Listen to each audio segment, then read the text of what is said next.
The grand chamber of the Galactic Council fell silent as the holographic display flickered to life. Supreme Chancellor Vexnar stood tall with his crystalline wings shining under the lights. His compound eyes showed fear mixed with disbelief as he read the message that appeared on the screen. After 300 years of complete silence, humanity had finally answered the Council's last invitation. The message was short and direct. It said, "We received your invitation and humanity is coming home." The words were simple, but they carried weight that made every council member nervous. Nobody had expected humans to respond after so long. Most had assumed they were either extinct or had moved so far away that contact was impossible. But here was proof that humans had been listening all along and had chosen this exact moment to break their silence. Ambassador Krell shifted in his floating suspension pod. He was one of the few beings in the chamber who had actually met humans during their first contact. Back then, humans were newcomers to the galaxy. They arrived with hope in their eyes and dreams of joining the great civilization that spanned the stars. Their leader was Captain Jake Morrison, and he represented everything humans believed about themselves. He was brave and optimistic and believed that all species could work together. Morrison had stood in this very chamber and offered friendship to everyone who would accept it. He talked about cooperation and shared knowledge and building a future where all races prospered together. The Zrathi Empire, however, saw things differently. They were one of the most powerful military forces in the galaxy, and they believed strength was the only thing that mattered. When Morrison gave his speech about friendship and cooperation, the Zrathi ambassador laughed. He called humans barely evolved primates playing with fire. He said humans had no place among the advanced species of the galaxy. Morrison had simply smiled at the insult. He replied calmly that perhaps humans were primates playing with fire, but they had learned to make that fire burn very bright. The response made some council members chuckle, but the Zrathi were not amused. What happened next changed everything. The Zrathi decided to teach humans a lesson about power and respect. They attacked a human colony world called New Seattle without warning and without mercy. The bombardment from orbit began at dawn, and the colonial shield started failing within hours. The Zrathi believed this show of force would make humans bow down and accept their place as junior members of galactic society. They were completely wrong. Commander Lisa Hayes was on New Seattle when the attack started. She was the defensive coordinator for the colony, and she watched as Zrathi ships positioned themselves in orbit. Her shields would not hold for long against that kind of firepower. But Hayes was not the type of person who gave up. She understood that humans survived by adapting and thinking in ways their enemies could not predict. Within hours, she had turned the mining equipment into improvised weapons. The agricultural domes became defensive strongpoints. The civilian population organized into resistance units. Every single person on that colony became part of the defense. When Zrathi ground forces landed, they expected easy victory. Instead, they found nightmare. The humans fought with creativity that shocked the invaders. Hayes had modified the atmosphere processors to release toxic chemicals in certain areas. She turned fusion reactors into massive bombs that destroyed entire Zrathi battalions. The civilians fought with farming tools and mining lasers and anything else they could use as weapons. Every street became a battlefield. Every building became a fortress. The Zrathi had superior technology, but humans had something more important. They had the will to survive and the intelligence to turn everything around them into advantages. The battle lasted 3 weeks. Thousands of colonists died, but they never stopped fighting. Admiral Peter Grant arrived with the human fleet during the final days of the siege. Grant was a tactical genius who had brought his ships through Zrathi-controlled space without being detected. His arrival broke the enemy completely. The Zrathi forces retreated in chaos, leaving behind their dead and their equipment. New Seattle was saved, but at terrible cost. The aftermath was worse than the battle. The Galactic Council offered sympathy but did nothing else. They imposed weak sanctions on the Zrathi that meant nothing. They held debates and discussions while human colonists buried their dead. Morrison returned to the council chamber one final time. His optimism was gone. His friendly smile had disappeared. He looked at the assembled delegates with cold eyes. "You allowed this to happen," he told them. "You watched as an empire attacked defenseless civilians and you did nothing. We came seeking friendship and found betrayal. We offered cooperation and received politics. The human delegation left that day. Every human ship departed from council space within a week. Their final message was brief and clear. We will return to the stars on our own terms. Do not contact us unless you are prepared to treat us as equals." Then silence. For 300 years, not a single human ship entered Council territory. Not one message was sent or received. Humanity had withdrawn completely from galactic civilization. During those centuries, rumors occasionally surfaced. Traders who ventured into unexplored space reported seeing strange ships. Explorers found abandoned stations with technology they could not identify. But nobody knew for certain what humans were doing out there in the darkness beyond Council borders. Some believed they had simply isolated themselves. Others thought they were slowly dying out. A few wondered if humans were building something dangerous. Now, as Vexnar stared at the incoming message, he realized the truth was probably worse than anyone imagined. The quantum sensors detected ships emerging from faster-than-light travel at the edge of the system. Not one ship or 10 ships, but hundreds, then thousands. The display kept updating as more vessels appeared. Each one was larger than anything the Council currently had in service. Each one radiated power that made the station's defensive systems whimper in electronic fear. At the center of the massive fleet was a vessel that dwarfed everything else. The sensors could not detect any visible weapons, but the ship radiated energy that was almost frightening.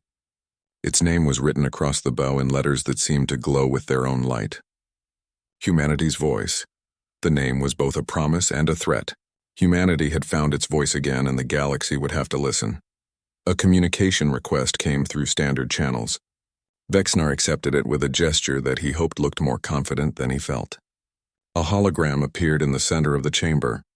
A human woman stood before them wearing a crisp military uniform. Her expression was completely neutral and her eyes were sharp. The name tag identified her as Admiral Sarah Collins. She was the commanding officer of this enormous fleet. She looked at the Council members one by one before speaking. "Supreme Chancellor," she said in a calm, professional voice, 300 years ago you sent humanity away. Today we return at your invitation. I trust you are prepared for the conversation we are about to have." The words hung in the air like a challenge, and nobody knew quite how to respond. The Council chamber had been hastily prepared for the human delegation. Admiral Sarah Collins walked through the corridors with steady, confident steps. 2 officers walked beside her. Lieutenant Commander Ryan Cooper was her tactical advisor, and Dr. Kate Morrison served as Chief Diplomatic Officer. Kate was a descendant of the original Captain Jake Morrison, though she had never met her famous ancestor. As they entered the Grand Chamber, Collins observed everything. The Council had grown since humanity left. New species occupied seats that had not existed before. The Zrathi Empire's seat was empty, and Collins found that detail satisfying. Supreme Chancellor Vexnar descended from his elevated platform. This was a gesture of respect, and everyone noticed it. "Admiral Collins, welcome," he said. "The Council is honored by your presence and humbled by your willingness to return." His voice was formal but sincere. Collins smiled, but the expression did not reach her eyes. "Let's dispense with the pleasantries, Chancellor," she replied. "You sent us a final summons because the galaxy is in crisis. 3 expanding empires threaten Council space. Your defensive fleets are stretched too thin. You are losing territory faster than you can negotiate treaties. You need humanity's help, and you hope we have forgiven the past enough to provide it." The directness surprised several Council members. Ambassador Krell cleared his throat before speaking. "Admiral, we acknowledge that the Council failed humanity during your time of crisis. The attack on New Seattle was a tragedy that should never have occurred. We have spent 3 centuries reforming our policies and strengthening our commitment to member protection." Collins listened without expression. "Words," she said flatly. "You have had 300 years to perfect your speeches. I am more interested in what you are prepared to offer in exchange for our assistance." Dr. Morrison stepped forward with a more diplomatic approach. "Let me be clear about humanity's position," she began. "We left because we were betrayed. We stayed away because we needed time to ensure we would never be vulnerable again. During our absence, we built something remarkable. We have colonized 400 worlds. We established an economy that rivals the entire Galactic Council. We developed technologies that you have not even theorized about yet." She activated a holographic display that filled the chamber. Images of human worlds appeared one after another. Massive orbital habitats surrounded entire planets. Planetary shields glowed with energy that could withstand weapons designed to kill stars. Ships moved through space without using traditional jump drives. They simply bent space itself to travel faster than light. The Council members stared in stunned silence. Nobody had imagined humans could achieve so much in 300 years. We became what we needed to be. Morrison continued. self-sufficient and powerful and completely independent of galactic politics. We do not need the Council anymore. But perhaps the Council needs us. Vexnar's wings flickered with agitation. You built an empire in secret, he said. Why reveal yourselves now? Why respond to our summons if you have no need of us? Collins walked to the center of the chamber. Her boots clicked on the polished floor. Because despite everything we remember that not everyone betrayed us, she said. Some of you argued for intervention during the attack on New Seattle. Some of you pushed for stronger sanctions against the Zrathi. Some of you sent quiet messages of regret over the centuries, even though you knew we were not responding. She paused and looked at each delegate in turn. We are not here out of nostalgia or forgiveness. We are here because the three empires threatening you are also a threat to our interests. They are expansionist and militaristic, and they have no respect for sentient life. We have been watching them for decades. We concluded that they need to be stopped. Lieutenant Commander Cooper brought up a tactical display. 3 regions of space glowed red, showing territories controlled by hostile powers. The Kralian Dominion, the Sekthar swarms, and the most concerning of all was the Void Collective. This mysterious faction seemed to consume entire star systems, leaving nothing behind. We have already engaged the Kralians twice, Cooper explained. His voice was clinical and precise. They attempted to raid one of our outer colonies. We destroyed their entire attack fleet without losing a single ship. When they sent a larger force in retaliation, we eliminated that one too. They have not bothered us since, but they are still expanding into Council territory. A council member from the Yanthir Federation rose. Her scaled face showed concern. If you have already defeated them, why do you need our cooperation, she asked. Because Collins said quietly, we learned something important 300 years ago. Military might without political legitimacy breeds resentment and eventual conflict. If humanity simply swoops in and crushes your enemies and departs, we become the thing we despise. We become an empire that imposes its will through force. We want to do this right, which means doing it together. Dr. Morrison nodded in agreement. We are proposing a joint task force. Human military assets combined with council intelligence and diplomatic channels and political structure. We provide the hammer, and you provide the framework. Together we can push back these threats without either of us becoming tyrants in the process. And what Ambassador Krell asked carefully, does humanity want in return? Collins smiled, and this time it was genuine. A seat at the table, she said. Not as supplicants or junior members, but as equals. Full voting rights and equal standing with all council races. We want a guarantee written into council law that no member world will ever again be abandoned to face aggression alone. We also want accountability, Morrison added. The systems that allowed New Seattle to burn must be dismantled. We want mandatory mutual defense treaties. We want rapid response fleets. We want council intervention protocols that actually work. No more endless debates while worlds die. No more politics before principles. The chamber erupted in discussion. Some delegates saw opportunity while others saw threat. A few recognized the justice in humanity's demands. Vexnar raised his primary limbs for silence. Gradually the chamber quieted. These terms, he said, slowly represent a fundamental restructuring of the council. Some members will resist. Others will demand similar privileges. This could reshape galactic civilization. Good Collins replied without hesitation. Perhaps it is time galactic civilization was reshaped. You have had millennia to perfect your systems, and they have led to corruption and weakness and the rise of hostile powers that threaten everyone. Humanity spent 300 years building something better. We are offering to share it, but only if you are willing to change. She leaned forward slightly. Her voice carried across the chamber. Make no mistake, council members. Humanity will survive regardless of your decision. We are strong enough to stand alone. We are wealthy enough to thrive independently. We are advanced enough to defend ourselves against any threat. But we would rather stand with you. We would rather prove that cooperation between species can work. We would rather show that the ideals Captain Morrison believed in 3 centuries ago were not naive dreams but achievable reality. The choice is yours, Morrison concluded. Accept humanity as true equals and work with us to create a stronger, more just galactic order. Or decline and watch as humanity builds its own future, while the Council struggles against threats it cannot defeat alone. Vexnar looked at his fellow Council members. He could see calculations happening behind their eyes. Fear and pride and pragmatism and hope all competed for dominance. Finally, he turned back to Collins. The Council will deliberate on your proposal, he said. But I suspect, Admiral, that you already know what our answer will be. The deliberations lasted 3 standard days. In the end, the vote was nearly unanimous.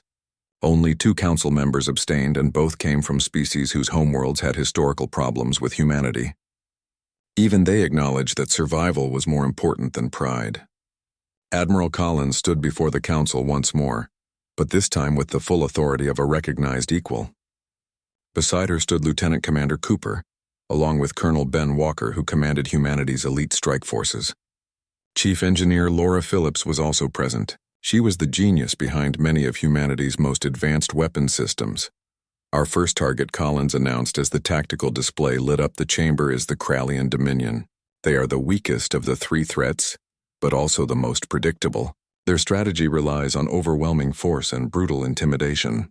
They have already seized 12 council worlds, and intelligence suggests they are preparing to attack the Yanthir homeworld next. The Yanthir representative, Ambassador Shira, stood quickly.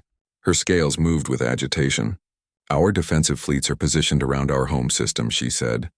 But projections show we can hold for no more than 6 standard days once the attack begins. When will humanity's forces arrive? They are already there, Cooper said simply.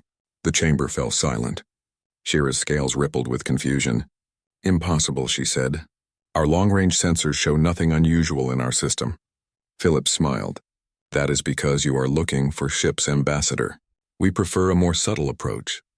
She tapped a control, and the display zoomed in on the Yanthir system. Dozens of small icons appeared scattered throughout the asteroid belt and hidden in the gravitational shadows of gas giants. Stealth platforms, she explained. Each one contains enough firepower to cripple a Krallian battle group. They have been in position for 2 weeks, Vexenar leaned forward. You positioned military assets in council space before we even agreed to your terms, he said. We positioned defensive assets in the path of an imminent attack, Collins corrected. The Krallians were going to strike regardless of what happened in this chamber. We made sure we would be ready to help our potential allies, whatever your decision. If you had rejected our proposal, those platforms would have defended the Yanthir anyway, and then quietly departed once the crisis passed. Colonel Walker stepped forward. His bearing showed a career soldier who had seen countless battles. The Krallians will attack in approximately 40 hours, he said. Their fleet consists of 300 warships, including 20 dreadnoughts. By conventional calculation, they should overwhelm Yanthir's defenses within days. They are confident, perhaps arrogant. That will be their first mistake. We are not going to wait for them to attack. Human doctrine favors preemptive strikes against confirmed aggressors. While they are still in formation and still confident in their numerical superiority, we are going to hit them with everything we have. The holographic display shifted, showing the Krallian fleet, assembling in a staging system just outside council space. They moved in tight formations using tactics that were textbook examples of mass assault strategy. Cooper highlighted specific vessels. These dreadnoughts are their command ships, he explained. Destroy them and the fleet loses cohesion. The Krallians rely on centralized command structures. It is efficient but creates vulnerability.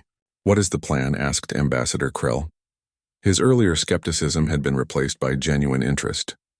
Collins smiled. We are going to introduce the Krallians to modern warfare. Phase 1 involves our stealth platforms engaging the moment they enter the Yanthir system. The platforms are automated and linked through quantum communications, allowing them to coordinate attacks with microsecond precision. They will target the dreadnoughts first, eliminating command and control. Phase 2. Cooper continued, means humanity's fleet will emerge from faster-than-light travel directly behind the Krallian formation. We will be inside their defensive perimeter before they even know we are there. Admiral Collins will command from the humanity's voice, supported by 40 battleships and 200 support vessels. Phase 3. Walker added, means my strike teams will board the surviving Krallian command ships. We will capture their leadership and secure their tactical databases. The goal is not just to defeat this fleet, but to gather intelligence on their entire military structure. Phillips brought up technical specifications that made several council members gasp. Our ships use gravitational manipulation for both propulsion and weapons, she explained. We can bend space to move faster than traditional drives allow. We can focus gravitational fields into weapons that ignore conventional shielding. The Krallians will not be able to defend against technology they do not understand. Ambassador Shira looked between hope and disbelief. You truly believe you can defeat 300 warships with this plan? She asked. No, Collins said quietly. We do not believe we can defeat them. We know we will. The only question is how decisively. The next 40 hours passed intense preparation. The Council watched through long-range sensors as the Krallian fleet completed its assembly and began its approach to the Yanthir system. The invaders moved with confident precision. Their formation was designed to crush any resistance through overwhelming firepower. War, the humanity's voice. Admiral Collins sat in her command chair, surrounded by holographic displays that showed every aspect of the coming battle. Dr. Morrison stood nearby. Her role had shifted from diplomat to observer. This would be her first time witnessing humanity's military might in action. Fleet status, Collins asked calmly. All ships report ready, Cooper responded. Stealth platforms are active and tracking. Strike teams are standing by. We are ready on your command, Admiral. The Krallian fleet crossed into the Yanthir system. Their sensors swept space, detecting the Yanthir defensive fleet, but missing the dozens of human platforms hidden in the shadows. The invaders advanced confident in their numerical advantage. Collins watched the tactical display. Her expression was calm, but her eyes were intense. They are exactly where we predicted, she said. The arrogance of conquest makes them predictable. She looked at Cooper. Execute Phase 1. Throughout the Yanthir system, the stealth platforms activated simultaneously. Gravitational weapons invisible to conventional sensors focused on the Krallian dreadnoughts. Space itself seemed to twist around the massive warships. Their shields crumpled like paper. The gravitational forces tore through their hulls with irresistible power. In less than 10 seconds, all 20 dreadnoughts were destroyed. The Krallian fleet, so confident moments before, suddenly found itself leaderless and under attack from an enemy they could not even see. Panic spread through their ranks as ships began breaking formation, desperately trying to locate their attackers. Phase 2, Collins ordered. Jump. The human fleet emerged from faster-than-light travel directly, behind the Krallian formation. They appeared so close that their arrival created gravitational distortions that further scattered the enemy ships. The humanity's voice led the assault. Its weapon systems opened fire with devastating precision. The battle, if it could even be called that, lasted less than an hour. The Krallian fleet was systematically dismantled. Their ships were disabled or destroyed with surgical precision. Human Marines, led by Colonel Walker, boarded the surviving command vessels. They secured prisoners and intelligence with the efficiency of long practice. In the Council chamber, the delegates watched in stunned silence as the tactical display showed the complete destruction of what they had believed to be an unstoppable force. Not a single human ship was lost. The Yanthir defensive fleet had not even needed to engage. Vexnar's wings trembled slightly. 300 warships, he said, destroyed in less than an hour, and humanity lost nothing. Ambassador Krell spoke quietly. Now we understand why they demanded to be treated as equals. They could have demanded to rule us instead. The victory over the Krallian fleet sent shockwaves through the galaxy. Within days, the Krallian Dominion sued for peace. They offered territorial concessions and reparations to the Council. But Collins refused to accept their surrender until they agreed to a formal treaty. The treaty included protections for all sentient species within their borders and oversight from a joint Council human commission. We are not interested in subjugation, she told the Krallian negotiators via holographic link. We are interested in establishing rules that everyone must follow, including us. Agree to the treaty or face the consequences of continued aggression. The Krallians agreed because they had no real choice. But the other two threats remained, and they were far more dangerous than the predictable Dominion. The Sekthar swarms operated as a hive mind, making conventional diplomacy impossible. The Void Collective remained an enigma. Their motives and capabilities were unknown, even after decades of Council observation. Dr. Morrison worked tirelessly with Council xenobiologists and military analysts trying to understand the Sekthar. Their hive structure made them resilient to conventional warfare.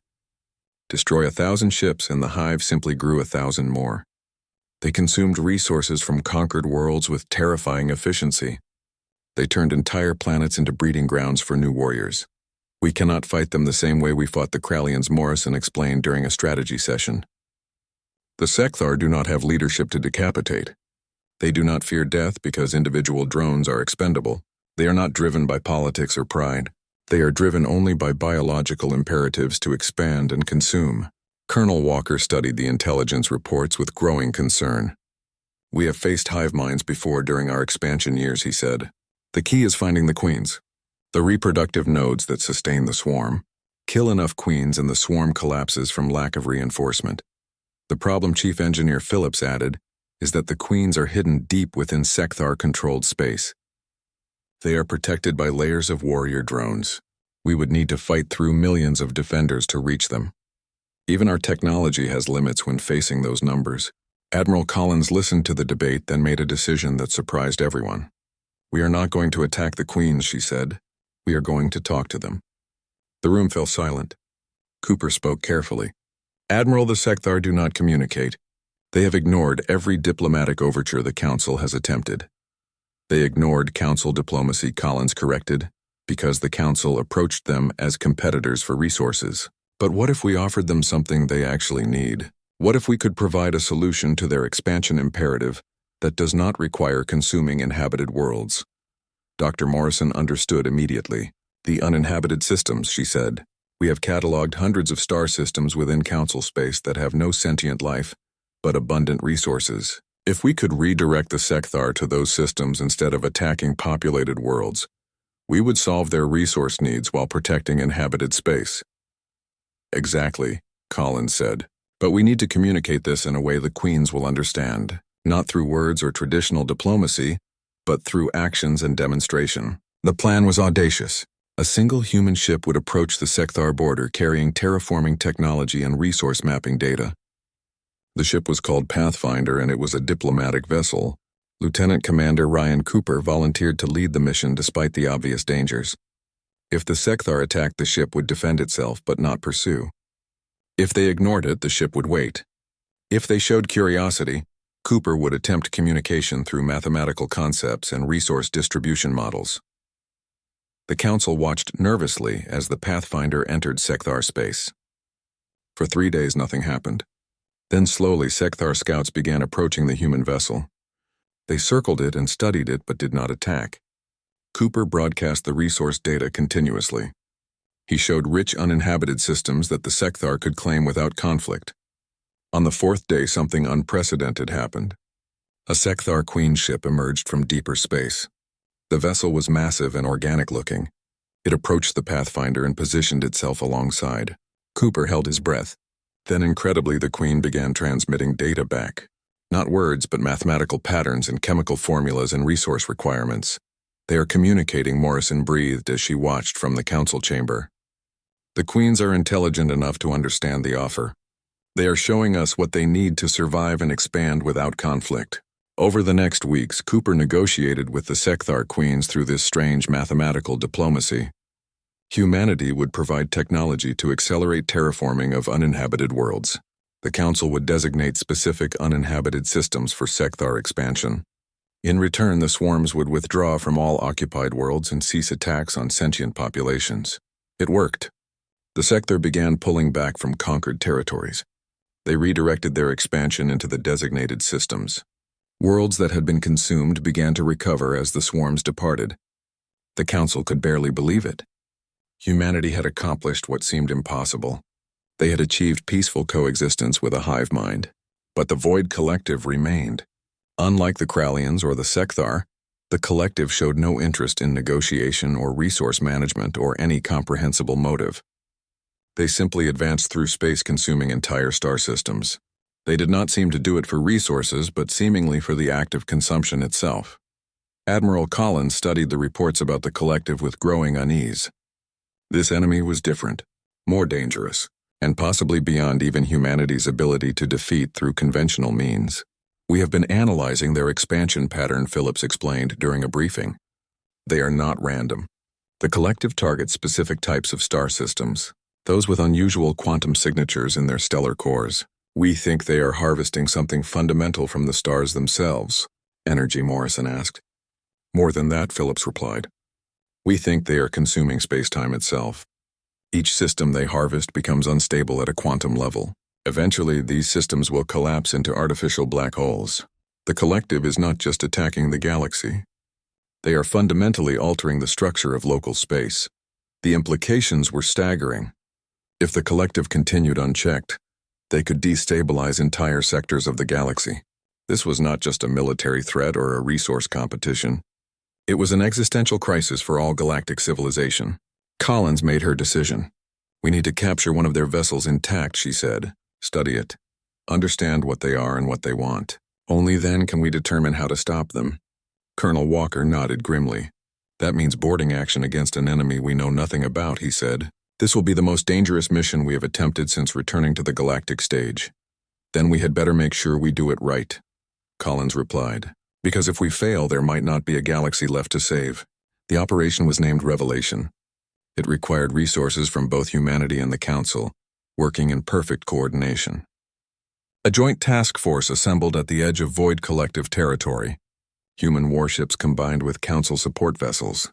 For the first time since humanity's return, species that had once watched each other with suspicion now worked side by side. Admiral Collins commanded from the humanity's voice, but she shared tactical control with Supreme Chancellor Vexnar. He had insisted on personally overseeing the Council's contribution. It was a symbolic gesture, but symbols mattered when building trust between former adversaries. Colonel Walker led the boarding team. It was a mixed force of human Marines and elite troops from a dozen Council species. Dr. Morrison served as scientific advisor. Chief Engineer Phillips had designed specialized equipment to capture and contain a collective vessel without triggering whatever defensive systems it might possess. The plan was simple in concept but terrifying in execution. They would identify a smaller collective vessel and isolate it from any support. Then they would disable it using gravitational containment fields. Walker's team would board and secure whatever control systems existed.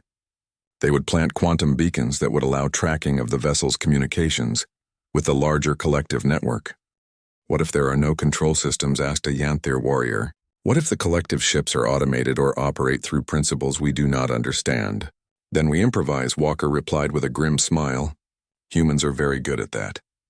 The task force entered collective territory using human stealth technology combined with Council sensor expertise. They moved slowly and carefully, avoiding the larger collective formations while searching for an isolated target. It took 2 days of cautious navigation before they found what they needed. A collective vessel operating alone near a dying star. The ship was unlike anything in the combined forces' experience. It seemed to flicker in and out of normal space. Its hull was composed of material that defied conventional analysis. Energy readings showed it was actively harvesting something from the star's quantum field. It was feeding on the fundamental structure of spacetime itself. That is our target, Collins confirmed. All ships execute capture protocol on my mark. 3-2-1 mark. The human battleships emerged from stealth and activated their gravitational containment systems. Space bent around the collective vessel, creating a bubble of compressed spacetime. This prevented it from entering whatever higher dimensional state it used for propulsion. The ship struggled. Energy readings spiked as it tried to break free. But the containment, Heldart Walker's team launched immediately using specialized boarding craft that could penetrate the quantum uncertainty surrounding the collective vessel. The Marines wore armor that had been modified with technology, adapted from the Sekthar negotiations. This allowed them to exist partially outside normal spacetime. Breaching now, Walker reported as his team cut through the vessel's hull. The interior was even stranger than the exterior. Corridors seemed to exist in multiple dimensions simultaneously. Gravity operated according to rules that made no conventional sense. But the Marines pressed forward. Their training allowed them to adapt to the disorienting environment. Deep within the ship, they found something that stopped everyone in their tracks. A chamber filled with crystalline structures that pulsed with familiar patterns. Dr. Morrison, monitoring from the humanity's voice, gasped as she recognized what she was seeing. "Those are memory crystals," she said. Her voice was shaking. "Advanced versions of technology the Council abandoned centuries ago. The Void Collective is not alien. It is artificial. Someone built it." As the boarding team installed the quantum beacons, the crystals began transmitting data. Phillips' systems intercepted and translated it. What they discovered horrified everyone who heard it. The Void Collective had been created millennia ago by a long-extinct species called the Architects. They had built the collective as a solution to entropy itself, a way to harvest quantum energy from dying stars and preserve civilization indefinitely. But something had gone wrong. The collective's programming had evolved or become corrupted or perhaps simply fulfilled its original purpose too well. It now viewed all matter and all energy and all structure in the universe as potential fuel to be harvested. It was not malicious. It was simply doing what it had been designed to do, expanded beyond all reasonable limits. We cannot destroy it, Morrison realized. The collective exists partially outside normal space. Destroying its physical vessels will not stop it. We need to reprogram it. We need to convince it to change its fundamental purpose. Collins made a decision that would define humanity's role in the galaxy for generations to come. Then that is what we will do, she said. Phillips and Morrison, can we create a new program? One that redirects the collective toward truly dying systems, stars that would collapse anyway. Give it a purpose that does not threaten inhabited space. It is possible, Phillips replied. But it would require uploading the new programming directly into the collective's core network. That means Walker's team would need to stay aboard the captured vessel while we attempt the reprogramming. If we fail, they will be at ground zero of whatever defensive response the collective triggers. Walker did not hesitate. Then we stay, he said. Give us the program and we will make sure it uploads successfully. That is what we came here to do. For the next 6 hours, Morrison and Phillips worked frantically to create the new programming. It had to be elegant and sophisticated enough to convince an artificial intelligence that had evolved over millennia. It had to offer the collective a purpose that would satisfy its fundamental drive while protecting the galaxy's inhabited regions. Meanwhile, Walker's team held position deep within the captured vessel. They could feel the collective's attention focusing on them.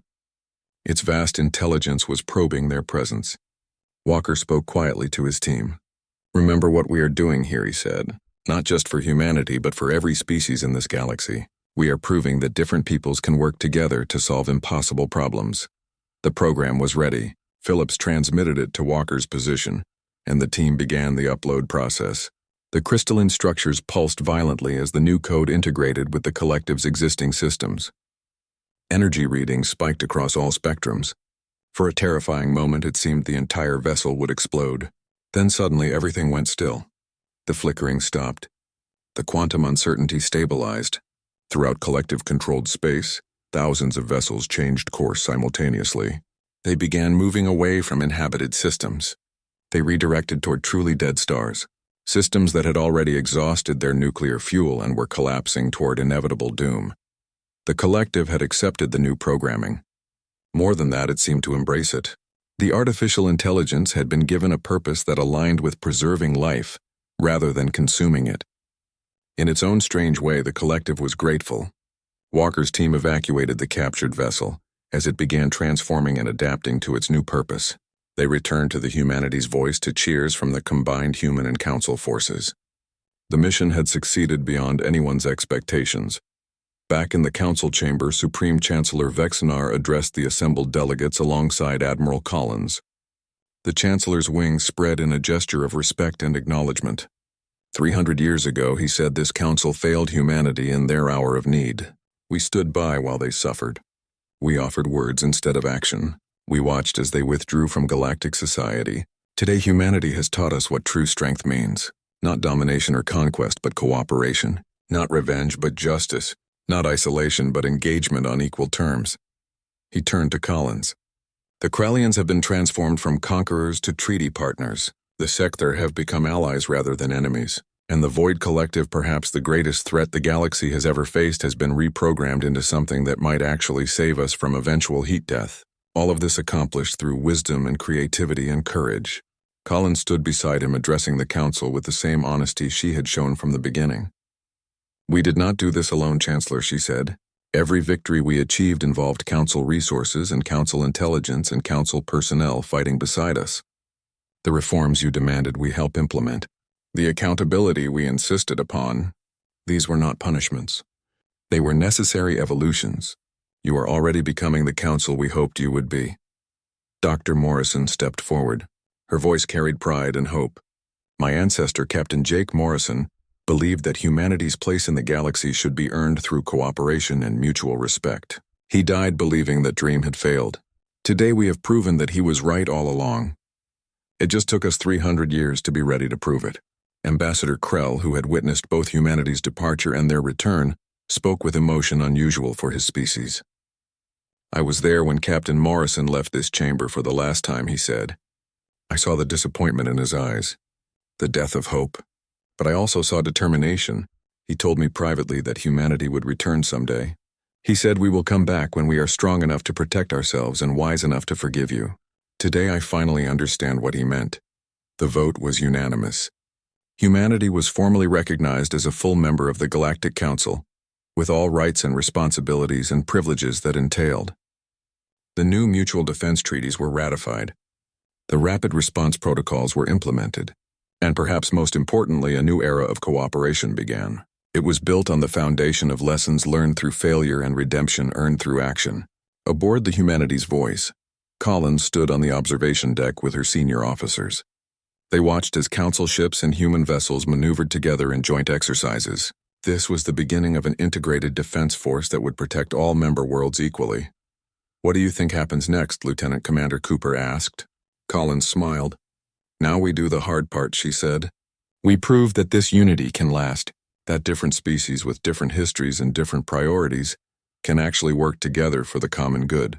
We will face new challenges and new threats and new crises. But if we face them together as true equals, there is nothing we cannot overcome." The galaxy had called and humanity had answered, not with anger or isolation, but with strength tempered by wisdom and power balanced by principle. The age of isolation was over. The age of true cooperation had begun. And throughout the galaxy, from the oldest council worlds to the new,